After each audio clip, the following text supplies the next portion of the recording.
Hey, my name is Taylor Hilke. For my final project, I made a remote control car. This right here is the controller. It's got an Arduino Nano connected to a joystick.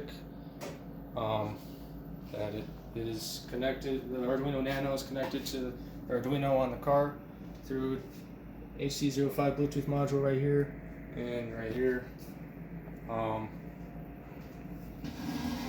There's two DC motors that are connected to the L298N motor driver. And for my sensor, I have an ultrasonic sensor that's connected to an LCD screen which displays distance in centimeters and inches. When the car is within 12 inches of an object, a buzzer goes off, a message is displayed on the LCD screen, and the motors are stopped from moving forward. I'll show you right now.